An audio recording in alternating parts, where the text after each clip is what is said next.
Guys आज चाहिँ हामी चितवनमा छौँ यहाँ नारायण नीति खोलामा। के हो साँच्ची यो खोलाको नाम?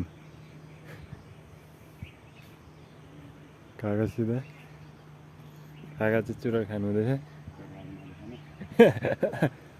स्विमिङ पुल पनि छ। हामी चाहिँ रिसोर्टमा छौँ होइन गाइस। यस्तो भ्यू हेर्दै होइन। काका चाहिँ बोजूसित बोल्नु हुँदैछ होइन गाइस। ढिलै हुन्छ होला यस्तो हिमाल पनि देखिरहेछ। नातिले पोइन्टै कम लिएको छ त अनि त्यही भएर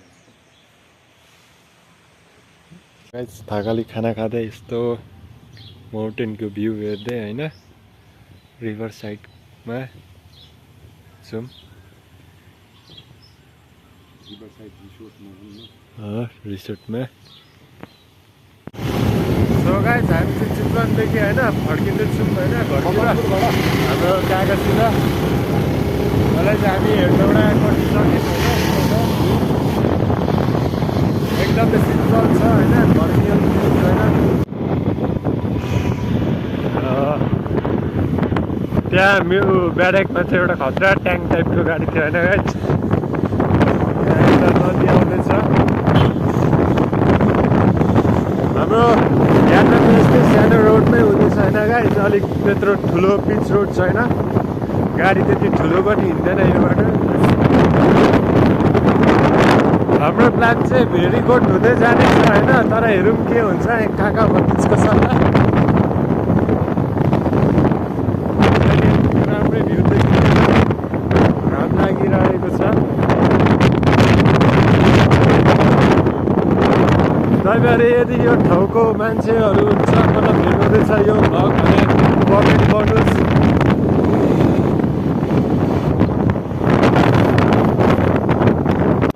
फेरि अर्को पुल आइरहेको छ गाइस। हामी यो पुलदेखि पो जाने होला। बेसी हुँदै हुँदै जाँदैछौँ होइन, बेसी हुँदै हुँदै पुग्छौँ होला।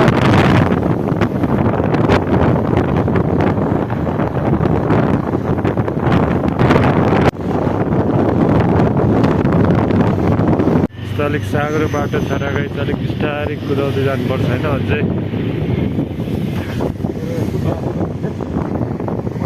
अझै माइक्रोहरू आउँदैछन् पछाडि ठुलो टिप्परतिर। यो चाहिँ भैँसे खोला होइन। अहिले हामी भैँसे आइपुगिसक्यौँ गाइस, काका भतिज होइन। त्यो खोला हिँड्नु सक्नुहुनेछ।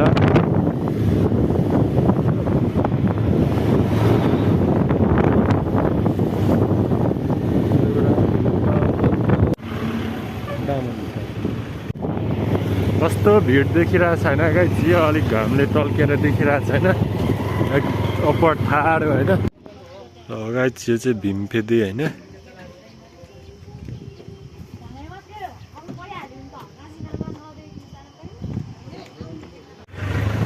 सो गाइस अब भीमफेदीलाई नि बाई भन्दै हामी आफ्नो गन्तव्यतिर लाग्यौँ होइन। यस्तो छ, साँघुरै छ, पिच रोड छैन, घाम लागिरहेछ, मौसम क्लियर नै छ आज। गाइस यहाँ ड्याम पुगेको छौँ होइन, नेपालको सबसे ठुलो ड्याम। अब हामी यहाँ कागजतिर जाँदैछौँ। हेर्दै गर्नुहोस् तपाईँहरू, यस्तो सिमेन्टको ढलाइ नगरेको ढुङ्गै ढुङ्गाको छ होइन गाइस।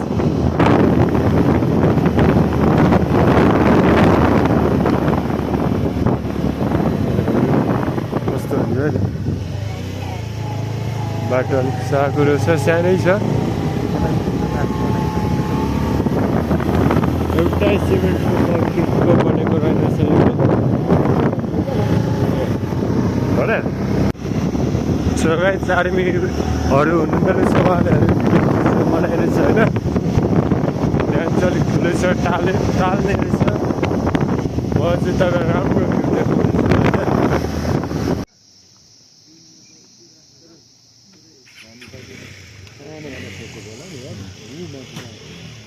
अझै माथिसम्म होइन गाइस भिडियोहरू।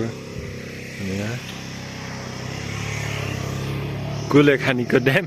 फाल्नु ढुङ्गा फाल्नु नि भनेको उसले देखाउने गालीको त यो चाहिँ गाइस राजालाई रानीलाई ताल चाहियो भनेर एकदम प्राकृतिक रूपमा बनाएको रहेछ होइन हाम्रो मेला काकाले भन्नुभएको बोटिङ गर्नको लागि नि छ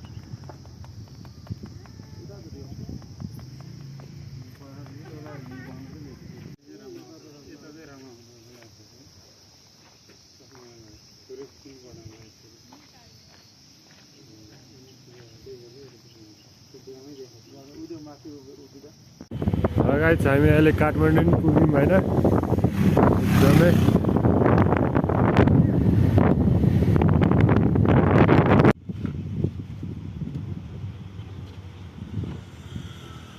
सबै स्वरहरूदेखि टाढा आफ्नो स्वरको नजिक सबै दृश्यहरूबाट टाढा आफ्नो हृदय समीप एउटा यस्तो ठाउँ छ जहाँ शून्यता नै सबै थोक लाग्छ जहाँ टाढा हुनु